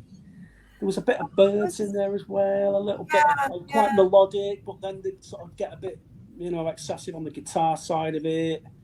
Couldn't quite pigeonhole them, but that's why they couldn't really take off until the whole Manchester thing So started. the Manchester scene. But Yeah. that wouldn't have happened without the drugs. And apparently, I mean, someone in the comments section might be able to disprove this, and I can't say that I can prove it. I remember watching a documentary about the Brinks robbery. Have I got this right? Or have I got a wrong robbery? Anyway, big robbery in the 80s where a lot of money had to be laundered. Yeah. And apparently, this is why Manchester and London got flooded with drugs, which led to like an amazing music scene, oddly enough, which did jar a bit. I mean, it jarred with a lot of the stuff I was listening to. Do you know what I mean? I mean, to go from like listening to the Butthole Surfers to Marshall Jefferson, it was a bit of a leap, really. But I can appreciate all of it. It's all good, isn't it? Yeah. But the Yeah. Hacienda wouldn't have been. I mean, they've kind of made it a legend that we never thought it was at the time, but you don't, do you? Because it's made that way, isn't it? And we thought Stone Roses were good. Because you're from here, this is actually your Yeah, scene. But yeah, from us, maybe. we're not from Manchester. Well, it's the same with Joy Division. I love Joy Division, and it was the Yeah. first thing I heard was probably No Love Lost or something like that. And I thought, that is just, I love this. But it wasn't. Nobody thought they were legendary. They weren't even brilliant live, to be honest. But a lot of bands weren't. They weren't. Yeah. I mean, people talk about Martin Hannah, and that's kind of the reason they do. They talk about the production side of it, especially on that second album. It was brilliant, the production on that. But people were messing around with that sort of thing way before that. And it became this legendary thing. But they were a band that used to play every other week, Joy Division. They weren't difficult to go and see. You could go and see them. And it's the same with the Ass. The Ass was just another club for me. Put a lot of good gigs on. Yeah. Yeah. Put loads of like dance music on. Changed Manchester. Yeah, they did. Probably did. But we were going in the venue. Precinct 13, Man Alive Club. There was loads of clubs in town. Yeah. Town was great. Are you hoping to do something with autonomy at Brook that hopefully will, get the people to solve? Only Maybe in about 20, 30 years' time, it will be like a legendary. I think it might be a bit late for that. I mean, there's young people putting stuff on in there every night, and it's their thing. I'm not trying to jump on the back of. Yeah. Maybe I don't want to be 16 again. Thanks. I know. I loved it. Don't get me wrong. I could talk for England about being 16 again, but see how I'm dropping Buzzcocks references. But no, I don't want to do that again. It's just something else in it when you're older. It's more of a social thing, and when you meet people of that era, it's nice actually. Yeah. And a lot of the guys around the Fall were doing that, weren't they? The Fall thing, the Futures and Past thing. Did you go to that one? Oh, I had a nightmare at work, and I'd got tickets for the Friday, right? Yeah. And I got stuck at work. And in my job, you can not leave work until you're finished. And I missed them. So I gave the tickets away. And I Oh, know you've done that. So I missed it, unfortunately. But those, all the people that surround that, Si, yeah, and Liz and Mark Riley, they're all busy doing the thing, aren't they? yeah. They're not. Were you part of? Did you become a member of the fall at No, all? God, no, no. I wish. Actually, no, I don't think I wish I had. From the things that you read about, Well, they did I say saw that. them. They do say that everyone in Manchester and their Everybody in grandma. Manchester at some It point has was been in the like fall, and it's a number funny four. thing. It must have been an age thing, but I think it's not just an age thing. I was not very confident as a young person. A lot of us weren't. Working class kids are just like, latchkey kids. You're not supposed to be heard, and I wasn't very Oh, confident. I was a bit of a drinker and a bit of an idiot, really, actually. And I didn't put myself in the right places, really. But yeah, I would have loved to have been in the fall. But then, and people who have been in the fall might disagree that was a good idea. But we used to see them a lot, yeah, yeah. and at all sorts of places. And in his latter years as well, in Marquis Smith's latter years, when he was messing around, I mean, I asked Steve about this, Hanley about this. I said, when did he actually start doing that? Like getting all of like the band's equipment and just fucking about with it to the point where you're turning it off, turning stuff down, and moving the microphones and stuff. He might have thought it was an amusing thing. But from someone's perspective who'd seen him a lot, right? I'd seen him a lot. I just thought it was stupid because he didn't need to do it. I think he was sort of. I think in his world, he was probably being spontaneously. He was mixing the sound spontaneously, so he didn't have a mixing desk in front of him. Oh, I He see. would Okay. just move stuff. He would Yeah, start yeah. tapping on keyboards or moving microphones or whatever. I'm not sure. I know a lot of Fall members obviously fell out with They're me. very diehard. They're Punching him like away. diehard fans of the fall. I mean, I've seen that footage, that New York footage where they played before all the band members just got up, and it was like a riot on stage, and Carl was going to punch, or did he punch him? I can't remember. And he was giving him a load of abuse, and Jesus. I mean, without that, people do say this about, like creative geniuses, if you can use that. Not sort of people you want to spend a lot of time with. People do say that, don't they? I don't know. Maybe it is true. Maybe they Yeah. do need to live in solitude because they're just impossible people to be around. You won't want to get stuck in a lift with Marky Smith, maybe. Then other people will say he was really sweet. But anyway, no, I was never in the fall, so that is No. official. Okay. Right. Probably, Okay. yeah. Well, that's brilliant. So, you're not going back to drumming? Well, You I have. dragged my kit out of the loft. I actually I gave my son my kit, Okay. which is a Pearl Export. I mean, they're not worth anything now. Too many drums now as well. Everyone plays with like little tiny kits, aren't they now? Have you seen Angine de Poitrine? Well, I've heard so much. Have you I've seen heard them? so much. Oh, I haven't seen them live, but I have but heard. Yeah, it's just even more. Well, I'm going to see them at the Psych Fest in Manchester I've in heard about September. them. It just proves this modern thing that you can get. Three or four drums is enough. You don't need all that stuff we used to have.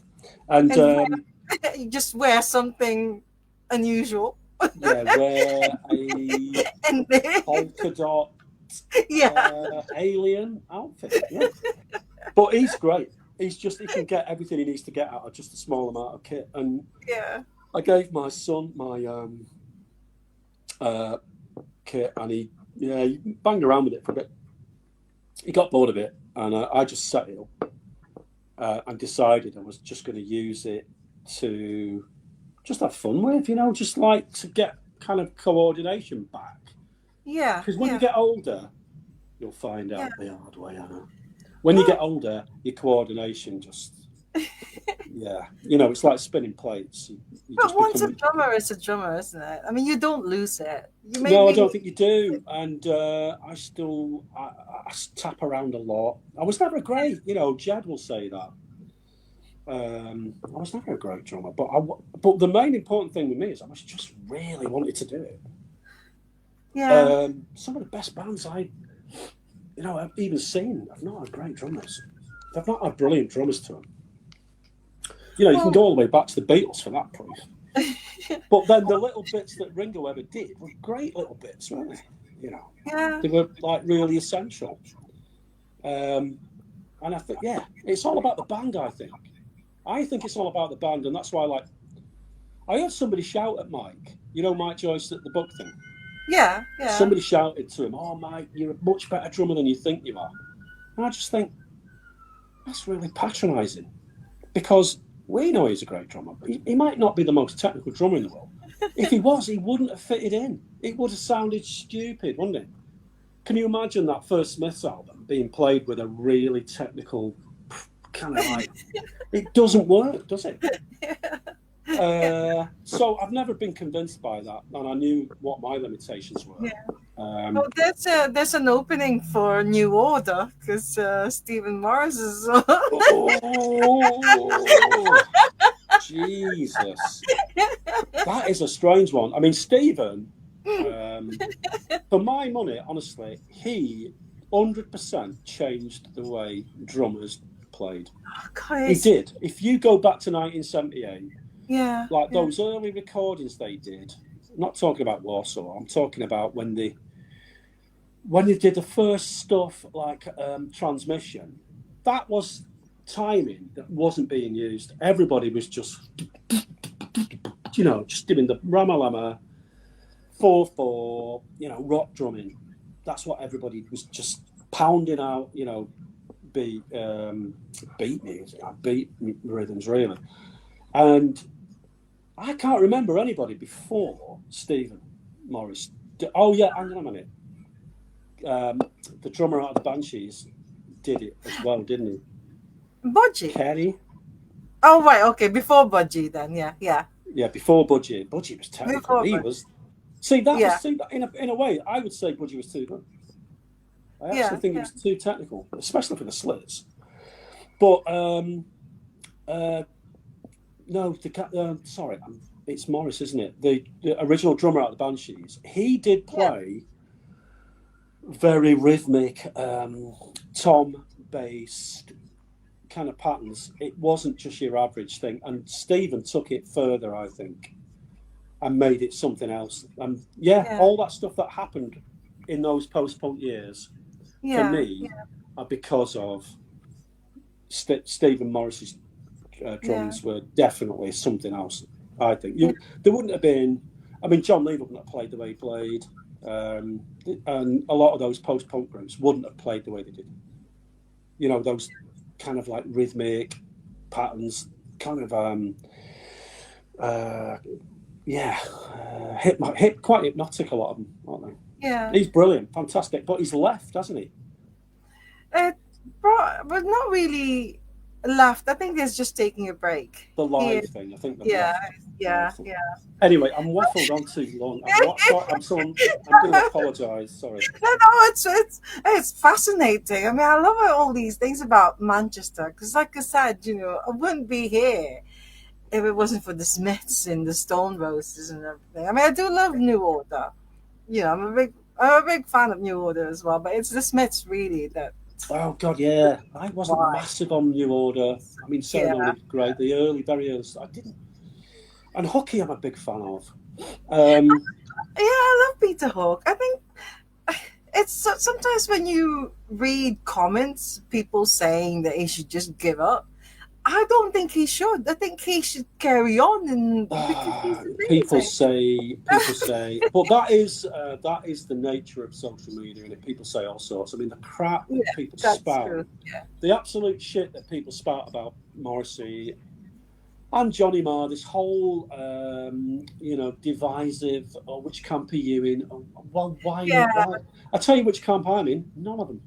Because I respect the fact that, they're doing a traditional Mancunian thing, and that is to fall out with each other, because that's what every Manchester band seems to have, to an Olympic level. We seem to be able to fall out with each other really easily, don't we? And they were probably very different characters to start with. And it's the same with, and they didn't really dig down into the fact that Johnny was probably very different politically than Morrissey was. But I just don't think, we should get played, because we do get played. Every time you put the news on, every time you read a review from a gig, every time somebody gets slagged off, whether it's, Peter Rock or Morrissey or whoever it is, we're just all getting played by somebody who's trying to get us to click on something or buy something, and I just don't want to hear it. We've all got our opinions about everything, haven't we, Anna? And you should stick to them. That's right. If somebody comes up with a load of copy and paste bullshit about this, that, and the other, just ignore it. You like who you like. And funnily enough, Peter Rock produced La Volta Lakota. I only met him a couple of times. I think I moved a fridge freezer for him. Oh. Yeah, I'm going to put that on a T-shirt. Oh, I moved the fridge freezer for Rocky. But he got involved after I left, really. Oh. With La Volta Lakota. He was quite heavily involved with them. Oh. But yeah, you should just believe what you believe, Anna, and just get on with it. And just ignore all this stuff about that people write. It's just there to divert, all this. I mean, it's the same as happening with John Lydon. The crap that gets written about John Lydon. He's never been the most easygoing. I mean, if he was the most easygoing, relaxed person, he would never have done what he's done, would he? And it's the same with Morrissey. He's been sent to provoke us. He's been sent down to agitate. And that's what John Lydon does. He's the most contrary. I mean, there's a swear word. I went to see him. I've seen him a few times. I went to see one of his talk things in Buxton, and I asked him a question. I can't remember what it was. It was probably about appearing on So It Goes, whatever. And he used the C word. He called me a sick. Oh, God. But I just thought, well, I'm not offended by that. And I call, I mean, I just like, get over it. It's not. He was joking, but had that gone in the press, it would be Johnny Rotten's abused one of his member of his audience. It was just, this is the way that media works now, isn't it? They'll grab hold of anything to create a story now. It's up to us to resist it. I think it's up to all of us just to resist it and tell people to off, really. Yeah. And half of them are just trying to get you to build their own profile, aren't they? But journalists, like clickbaits and stuff. Yeah, you'll notice as well, though, on the other end of the scale, you never read a bad review about a band anymore because everything's great and everything's. I mean, maybe everything is great. I only put the great stuff. I mean, I don't really do it. When everything for me is awesome. It's like when I get back home after a gig, and then it's like, oh, my husband was, how was it? Oh my God, it's so awesome. That's great for you. No, you really enjoy it all. Yeah. Right. So, well, I've got just regular questions that I like to ask the drummers, ask the drummer. So the first one is, if you could play drums in any band at all, whether maybe old or current band, which band would it be? Oh, any would it be? Yeah. From the past or the present? Any past, present, or whatever. Apart from the band. Well, the Smiths is the obvious one. Some of the sort of lesser-known bands. I used to love a band called the Folk Devils. Oh, really? They were like a garagey kind of band that just got completely ignored, and that's sometimes what happens with groups that you love. Is that they don't go anywhere. I remember going to watch them at Rafters, and there was like 40, 50 people there. It was the same I went to see Vic Goddard once. There was like 30 people there. I was like, Jesus, the guy's a legend. He's a legend, yeah. Yeah. And he's like 30 people. I was like clapping extra fast. Trying to get the bar. I was actually getting the bar staff to clap. Probably a lesser known group like that, I think. That that you could really get into something really interesting, not just to become, the next big thing or famous or whatever. It's just just really go mad on stage and just or somebody like Sonic Youth, because Steve Shelley's brilliant. Have you seen him? Have you ever seen Sonic Youth? Or no. I saw him play with Sonic Youth back in the 80s, but I also saw him with Thurston Moore.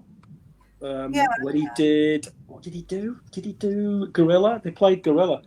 I was watching Steve Shelley. I was thinking, wow, he's better than I thought he was. He's great. He's a really good drummer. Sometimes you get that. He was in a thrashy, distorted, American like noise band in a way. But shoegaze or whatever. What a drummer! Is it? Yeah. Right. Next question is: when you were being a drummer, when you're a drummer, did you have any tricks, or did you do any of the twirling thing, or throwing a stick and so catching it? That's ironic. No, the only trick I really had was not dropping a stick. Not dropping. Yeah, that was the only trick I did. I mean, I remember doing that. We did the Hoax. Didn't play that many gigs with them, but we did like a band competition. Do you know, like when Joy Division first got signed, they did a band competition at Rafters, didn't they? And is it like Battle of the Bands or something that like kind that? Of thing. And it's something that used to happen. I don't see it really happening very often anymore. And that's maybe because of the internet. So you can get heard really easily now. You don't have to stand outside a gig with a cassette or whatever now, or a flyer. Yeah. So we did a Battle of the Band thing, and one of the songs was about Lady Di. Right now, bearing in mind, it was about it was called Rich Royal. It was about wealthy royalty. Yeah, well, it wasn't a bad tune actually. And so there was a panel of judges. So it was a competition, and I think two of them walked out. They just left. Yeah, they left. They just thought we were just outrageous that we were criticising the royal family. I don't know how Morrissey got away with it. But no, I dropped a stick. I dropped sticks. Yeah. So that's my trick. Oh, okay. That's it. To make sure that you don't drop it. Yeah. Okay. Drumming heroes. I think we touched on some of them. Yeah, we touched on most of them. Yeah. Are there any John. up until who's the guy out of Deerhoof? Oh my God! Yes. Greg, is it? Is he called? Yeah, I remember go to their gig at yes. Did you? I think it was like 2 years ago. He's brilliant. He sits there with like one drum or whatever, and he's just that guy. That guy is some drummer, isn't he? Yeah. I was actually recommended to me by Cliff Scarlett from the Flaming Lips, because he was on the show and he recommended that I should go and see Deerhoof. And then I thought, okay, I'll do. But then I think it clashed with another gig, because gig clashes. It's like you've got to choose between one or the other, and I didn't go to that one. It's a shame because they've not played for a while either. I've not seen them. I've not. So yeah, they're due to come back anytime, aren't they? Oh, really? That's good. Well, hopefully this time I will go and see them. So next one. Again, when you were playing drums, have you ever had any disaster or accidents? Have you ever had any? Apart from dropping. No, but mainly kit moving around. Is it like your face running away? You're sort of watching your kit moving away from you. But I didn't get that much experience live, to be honest with you, to collect any real disaster stories, to be honest with you. But like I said, I mean, all those records that you made, like with your name in it, they keep them because they are quite rare. So, Yeah, could make a good ashtray one day. right, final question is, what would be your advice to aspiring drummers or musicians? Oh, well, be a drummer for starters. It seems to be something that's going out of the window, doesn't it? Like I looked on eBay the other day just to see how much kits they can pick a kit up for peanuts now. It's just like, through. Do you remember all those bands that came along in the sort of 2010s? It was kind of the thing to be in a band, like a lot of kids got into bands, and then after that, it seemed everybody wanted to be a guitar playing songwriter and a DJ. Yeah. And like being in bands has just gone off like people's radar, hasn't it? I mean, it's great when you see young bands who actually are playing. I mean, that's something in itself, to be honest with you. Yeah. But do it because you love it. Because that's probably it's like being a footballer, isn't it? Most footballers don't make it into the first team for Manchester City, Manchester United. And most drummers don't make it into a band that really sells any records. Yeah, but so do it because you love it, yeah. Yeah, and you enjoy playing drums. So, right. Well, thank you so much, and I'll let you invite people again if they want to do autonomy at Brook. Autonomy at Brook. Yeah. Great name. It's just a mishmash. Autonomy at Brook. Yeah, and mishmash. Also, they should follow you on Facebook because you've got a Facebook. And did you say you're on Instagram as well? Yeah, I did a thing on Instagram and I couldn't call myself Autonomy, and I should have called it something else. But It's called Autonomy at Brook. Yeah. BRUK. Yeah. Autonomy at 80 Brook, BRUK. And it's pretty much called the same thing on Facebook.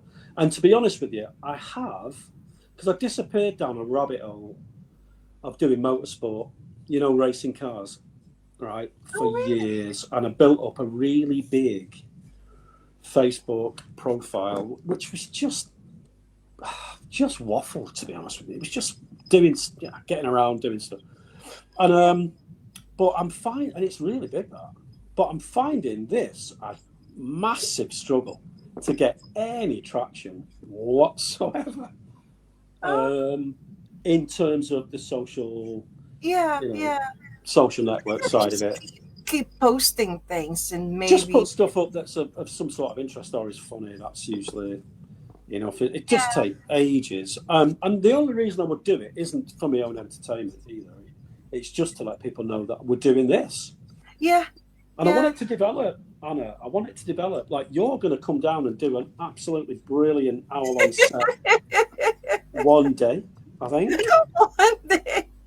Do you know, see, that's why I'm telling people that if you ever fancied yourself a DJ, but I'm not good. I've not tried it before. I only put needles. You don't have to be cool. You don't have to wear, because I've seen I know you're supposed to wear a certain, outfit.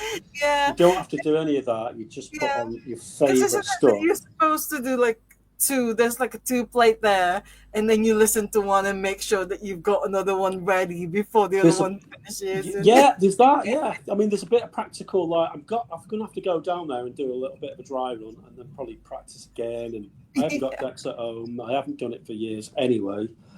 I'm gonna get the speed wrong. I'm sure. I'm gonna get the sides wrong. I'm sure. As long as I don't spill beer over the decks. No. Ricky Turner did that to me. It's fine. This one is free because I've just seen one because Peter Hook is playing at Basque. He's doing a DJ set. That's reopened again, hasn't it, Basque? Yeah. I love that venue. I think I'm glad. I've not actually been. My son's been there. I wouldn't mind Ucky doing something with us one day. Yeah. Because we're sort of on the same page, Well, it's because they changed into like an Irish sports bar after, Yeah, because they used sports to. bars. But Yeah, it's good. I'll go out and watch football. I don't want to like you don't want to. It's like a different place that you watch. I don't know. well, they've turned it back into a live music venue, and it's amazing. And I'm Good for the really World Cup though. It's a good time to do it, isn't it? Perfect the timing. only thing is, with this DJ sets, because I've seen the one Dave Haslam is doing one with Stephen Morris and Jillian, and that's in In Warrington, isn't it? Warrington. I know, is Yeah, it in Warrington? Isn't it? Yeah. Par Hall, something like that. Oh yeah, yeah, yeah, something like that. And I was thinking, what do you do? Because what do you do at things like that? Because it's not like a gig. Because with a gig, you watch them, you watch the band, and Well, you read them. But at DJ well, sets, well, well, I think I think you're definitely supposed to dance on it. I mean, I'm only at our thing. It's because it's a bar and it's seating. You know, you don't. I don't think there's going to be any spontaneous outbreaks. dancing. Okay, so I'm yeah, not sure. Depends how it goes. I don't know. yeah, I yeah, mean, I'm yeah. not sure. It might be me. I don't know. But yeah, that's kind of the yeah. I think that's what they're. I think theirs is more of a, like a not a warehouse party, but you know what I mean. It's like yeah, it's like a More club. of a I don't know. yeah. It's very interesting because I wouldn't mind seeing Stephen Morris again, but it's like, do I just stare at him all night long? They're into like good stuff as well. I remember like seeing an interview with Stephen and he was talking about his influences and if you start with the first television album, it's always a good So start. yeah. And it's not like, like nowadays people pick up music. I think sometimes they're kind of like posthumously in a way, but when you've lived it and you bought it, I mean, that was one of the first albums I got my hands on that. Yeah. Because a mate of mine who lived in a rectory, which is the house that you live in next to a church, and his dad was in charge of the church. His dad was the vicar of the church. Paul Samuels, if you're out there, I haven't seen him since I was at school. But he had the first television album, and I just thought, oh, listen to this. This is great. But I saw them play a couple of times. Yeah. And the last time I saw them was at Manchester University, the Academy. And they were terrible. I was so disappointed. But yes, so he loves, I think Stephen's probably going to play. So it's not as good as playing live as it wasn't as good as the Tom Verlaine was being particularly how can we put it? He was being particularly bossy on the night. He wouldn't let people take photographs. It's not a thing where it was slightly before the phones thing came in. Everyone's got the phone out now. Yeah. It was before that. He was just complaining about people taking pictures. And then somebody shouted Foxhole because they wanted to hear Foxhole, which is a great song. And because they shouted it, he said, yeah, we're not going to play that now. And I just thought, you know what? And they were tuning up between every single tune. They were, I mean, they bend the strings a bit, right? But they were tuning up. Even the drummer was tuning up between every song. And I thought, sorry, I'm going at the bar. Spent the rest of the night in the bar. Well, Brilliant album. Yeah, well, Aiden said it's really interesting. Aiden is the tech support. There's my husband. He's actually. Does he go around doing architecture stuff in Manchester? Yeah. I tell you what, he's fun. I follow him. Oh, do you? I love all that stuff. I love what he does in Manchester. Eyewitness in Manchester, and that's all these, the development You'll have to tell him that I've got a bee in my bonnet about the Free Trade Hall and 50 Newton Street, and I've applied to the Manchester Library because that's who you have to go through to get a plaque on both of those buildings because of their musical significance. Just as a concert venue, Free Trade Hall, it's not even got anything on it at all. It's got the Peterloo thing on it because of the history of the Peterloo Massacre, but there's nothing about its significant history as a concert hall. I mean, Pistols, obviously, Bob Dylan, two significant ones. But I mean, the rest of it. Yeah. And Newton Street is where New Hormones started as a record label, which started all the little independent record labels that all started in the late Yeah. 70s. And that should have a sign on it to say that that was the first proper independent indie label. Yeah. Yeah. Yeah. So I've Well, got some work to do on that. So I yeah. might actually ask him to give me a lift with that. Well, he said that he did mention that. Oh, I mentioned that in my next video, so I think he will talk about it, I have and applied he's for it. I've just got to watching. do So, the. I've like, got to yeah, do the you groundwork weren't for one it. of those people who says that they were at the Sex Pistols. No, because I was 12, So 40 11. people, 40 people were actually in there, but apparently it's like 40,000 people have said that. Yeah, yeah. And every one of them had long hair and flares on. Yeah, it's, Probably even for the second gig, I would have thought. well, thank you so much. No, it's been a pleasure, Anna.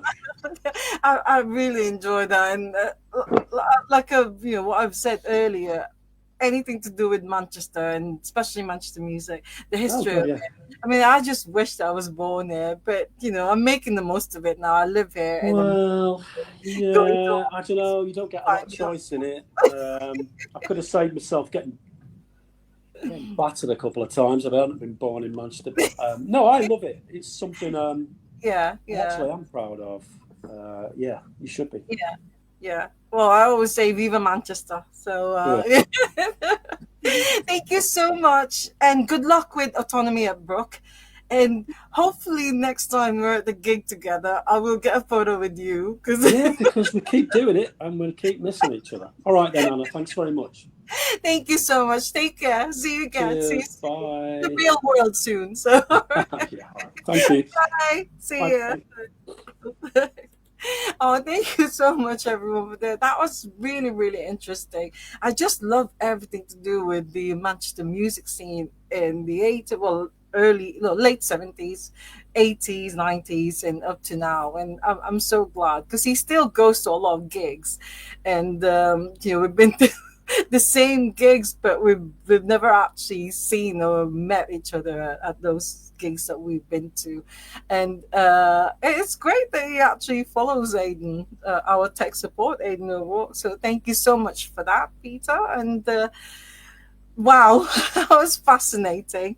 And I can't believe it. I mean, time just flew. I could see that it's been 2 hours that we've been chatting, but yeah, it seems like less than that. It just went quickly. But anyways, thank you so much, Peter Flanagan, aka Flannel, for guesting on Astro Drummer this week. I'm going to be back next week. I'm not sure whether it's going to. No, hopefully it's going to be on a Monday, not Sunday. I've got my daughter's cat here, so I'm going to be like a bit busy at the moment. But when they get back, I'll be going back to messaging all the drummers that I need to get on the show as well. So just keep an eye out for the guest announcement post on the Astro Drummer Facebook page.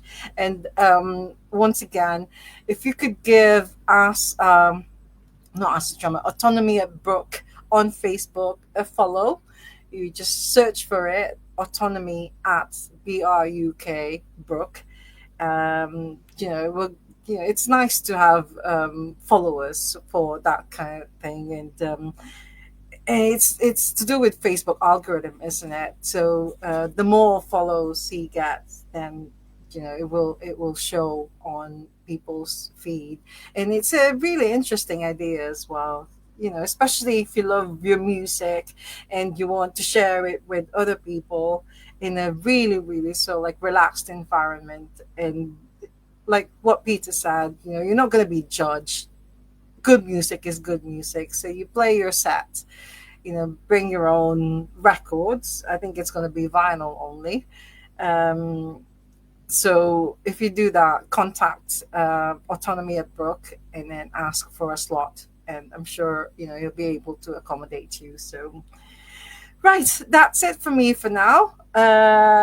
I've got gig wise, I've got one on Sunday evening. It's a band called Thrum, and apparently I was told that they're very, very amazing. They're, a friend of mine that I saw last night at in Glasgow, he said to me that you really need to go and see them, which I will do in Liverpool on Sunday. And that's it.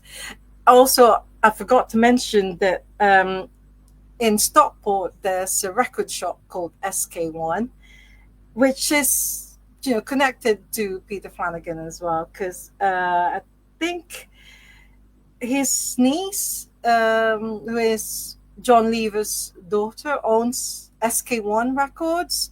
That place is absolutely amazing. My friend Gilbert, who came here last year from the Philippines, I took him to SK1, and he just so like went crazy. He bought lots of things there, that lots of rare things, and if you're into indie punk, post punk, and all that, so do visit SK1 Records in Stockport.